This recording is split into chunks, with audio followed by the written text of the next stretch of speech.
ओम साईराम. अध्याय 27. श्री गणेशाय नमः. या ग्रंथाचे वाचन करा, कल्याण होईल. श्री गणेशाय नमः. पुण्यक्षेत्री धार्मिक ग्रंथाचे पारायण करण्याची पूर्वापार पद्धत आहे. म्हणून बाबांच्या दर्शनास येणारा कोणी भक्त मशिदीत व मुक्कामी ग्रंथाचे पारायण करीत असे, तो त्या ग्रंथाची प्रत विकत घेऊन माधवरावांच्या हस्ते बाबांना देई. श्री बाबा तो ग्रंथ वरचेवर बघून परत देत.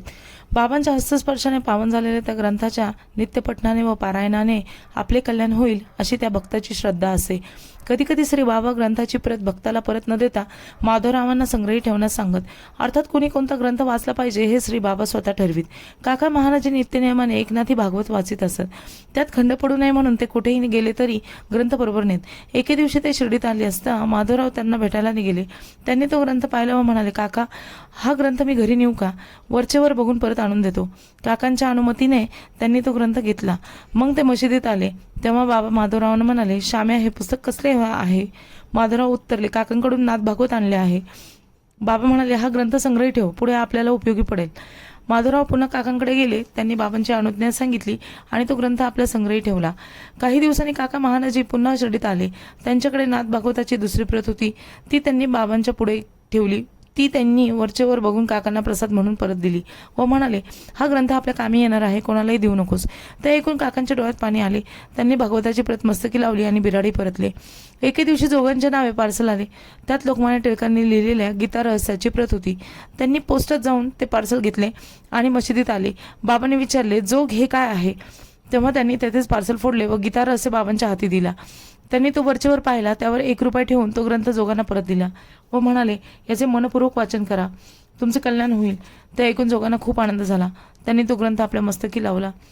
तू रामदासी असून भांडतोस.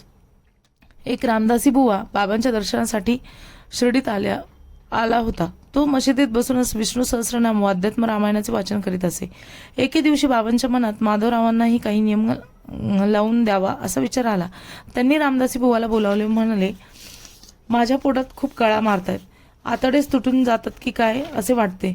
तू माझ्यासाठी सोनामुखी घेऊन ये. तिची भुकटी खाल्ल्याशिवाय मला बरे वाटणार नाही. बाबांच्या आज्ञेनुसार रामदासी बुवा बाजारात गेला.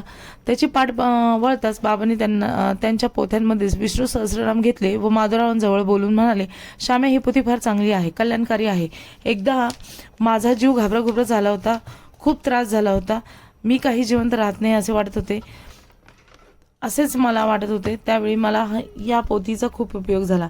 हिच्यामुळे मी वाचलो. आता तूही या पोथीचे नित्य वाचन कर. माधवराव म्हणाले, बाबा, तुम्ही मला ही पोथी देता हे खरे, पण रामदासी बुवा फार कडक आणि तापट आहेत. त्याची पोथी माझ्याजवळ आहे हे कळताच तो संतापेल. त्यांच्या गैरहजेरीत मीच त्याच्या पोथ्याजवळ ढवळढवळ केली असे बोंबलाबोंब करेल. त्यात ही संस्कृत पोथी आहे, तिच्याकडे जोडाक्षरी मला नीट वाचता येणार नाही. बाबा म्हणाले, श्याम्या, शंका घेऊ नकोस, जे सांगितले आहे ते मुकाट्याने कर. माधवराव निरुत्तर झाले. त्यांनी ती पोथी मस्तकी लावून आपल्या खिशात ठेवली. रामदासी बुवा परत आल्यावर अण्णा चिंचणीकर त्याला घडलेला प्रकार सांगितला. आपली पोथी माधवरावाकडे आहे हे कळताच तो संतापला. बाबांना सोनमुखी देण्याचं विसरला. यानेच बाबांना मध्ये घालून माझी पोथी घेतली असा आरोप करू लागला. तो माधवरावांना म्हणाला, माझी पोथी मला परत दे, नाहीतर मी डोकेच फोडून घेईन. माझ्या वस्तूवर तुझी नजर कशासाठी? बाबांना पुढे करून स्वतः मागे राहतोस. तू किती कपटी आहेस हे मला माहिती आहे. माधवरावांनी त्याला समजवण्याचा खूप प्रयत्न केला, पण तो ऐकेनाच. तेव्हा माधवराव चिडले. ते म्हणाले, माझ्यावर आरोप करू नकोस. तुझी पोथी काय सोन्याची आहे, तिला हिरे जडले आहेत, ती बाजारात मिळत नाही. तुझा बाबांवर विश्वास नाही हेच खरे. त्या दोघांना भांडताना पाहून बाबा रामदासी बुवाला म्हणाले, अरे श्याम्या, आपलाच आहे ना, मग त्याच्याशी कशाला भांडतोस? तू नित्यनेमाने इतक्या पोथ्या वाचतोस, पारायणी करतोस, तरीही तुझे मन अशुद्ध कसे? अरे, विष्णू सहस्रनामाचे आवर्तन म्हणजे अध्यात्म रामायणाचे वाचन करणारे किती हळूवार आणि गोड बोलायला हवे. तू रामदासी आहेस. तू शांत, प्रलब्ध, अलिप्त व उदास असायला हवे. तू एका पोथीसाठी भांडतो आहेस हे काही बरोबर नाही. जा, तुझ्या जागेवर जाऊन बस.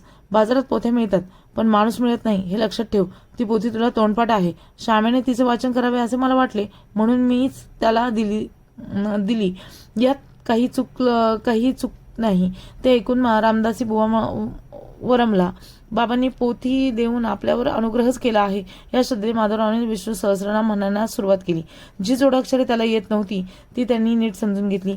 कालांतराने ती पोथी त्यांना मुखोद्गत झाली. दादासाहेबांच्या पत्नीला अनुग्रह. दादासाहेब खापर्डे आपल्या कुटुंबासह बरेच दिवस शिर्डीत येऊन राहिले होते. ते विद्वान होते, उच्च विद्या विभूषित होते. त्यांचे कर्तृत्व दांडगे होते. त्यांनी अनेक सभा गाजवल्या होत्या, पण बाबांसमोर ते नेहमी विनम्र असत. त्यांच्यासमोर काही बोलत नसत. बाबांची थोरवी ते जाणून होते. इतर भक्त मंडळी बाबांशी थट्टामस्करी करीत, पण खापर्डे, बुट्टी, नुलकर हे तीनच भक्त असे होते की नेहमी मर्यादेत असत. बाबांनी त्यांना काही आज्ञा केली तर तिचे तत्काळ पालन करीत. दादासाहेबाच्या पत्नीची ही श्री बाबांवर प्रगाढ निष्ठा होती. शिर्डीत मुक्कामी असताना त्या नित्य नैवेद्य आणीत. बाबांचे भोजन झाल्यावरच त्या भोजन करीत. एकदा त्यांनी नैवेद्य आणताच श्री बाबा सरळ पानावर जाऊन बसले. त्यांनी आणलेले वरण, भात, भाजी, पोळी, खीर, चटणी, कोशिंबीर आदी सर्व पदार्थ बाबांनी आनंदाने खाल्ले व तृप्तीचा ढेकरही दिला. ते म्हणाले, बाबा, एक विचारू का? काही भक्त मंडळी तुमच्यासाठी रोज नैवेद्य आणतात. त्यापैकी कित्येक ताटे तशीच पडून राहतात. एखाद्याने कौतुकाने चांदीचे ताट आणले तरी तुम्ही ते स्वीकारत नाहीत, पण दादासाहेबाच्या पत्नीने आणलेला नैवेद्य मात्र प्रेमाने लगेच ग्रहण करता.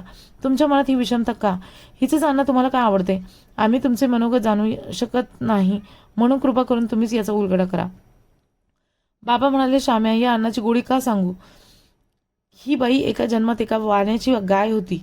ती भरपूर दूध द्यायची. मग तिने अनुक्रमे माळी, क्षत्रिय, वैश्य, ब्राह्मण कुळात जन्म घेतले. ती बऱ्याच कालावधीनंतर दृष्टीस पडली, म्हणून मी तिने आणलेले नैवेद्य प्रेमाने आधी खातो.